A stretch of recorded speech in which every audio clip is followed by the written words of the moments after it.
पंचतंत्र की एक कथा हम बचपन में पढ़ा करते थे। एक बार एक व्यक्ति इतना निर्धन हुआ, परिवार तक को खिलाने की सुविधा नहीं थी, इतना हताश हुआ कि उसने सोचा अब तो हम मर ही जाएंगे। मन में विचार आया, किसी को तो खिला नहीं सका, कम से कम मैं ही मर के किसी का पेट भर दूं। तो जंगल की तरफ बढ़ा कि कोई भूखा पशु मेरे पर हमला करेगा, कम से कम मैं उसका पेट तो भर सकूंगा। ऐसा सोचकर वो ब्राह्मण जंगल की तरफ जा रहा था।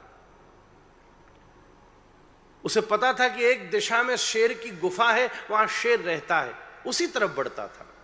शेर ने भी दूर से देखा कि ये आंधा सा बामन कहां चला रहा है।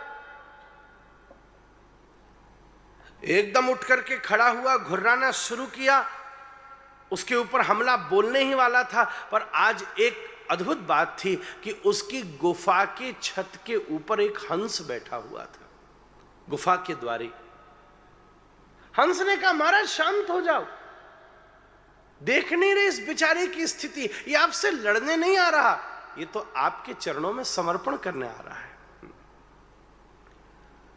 बेचारे के पास कुछ न खाने को है न पीने को है, ये तो बेचारा मरने आ रहा है, आपके चरणों में झुकने आ रहा है। इस बेचारे की क्या औकात जो आपसे लड़ ले, और आप जंगल के बादशाह।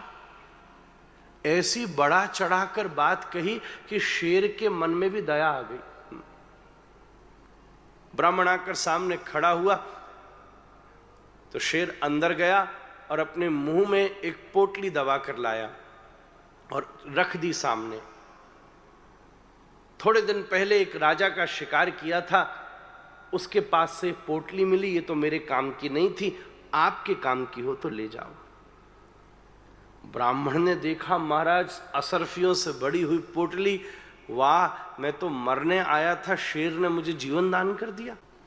वापस लेकर लौटा, अब तो आनंद आ गया, वाह, खूब बढ़िया से चलेगा सब कुछ, सब भोजन बढ़िया, विद्यार्थियों को खिलाए, पत्नी की सेवा करे, बच्चों को पढ़ाए। पर आपसे एक बात कहूं, आलसी को कुछ भी दे दो वो सब बर्बाद कर देता है। 2-4 साल में सब कुछ फिर ठप पड़ गया, सब पैसा खत्म। याद आया, वो जंगल में एक बड़े दानी रहते हैं, शेर जी।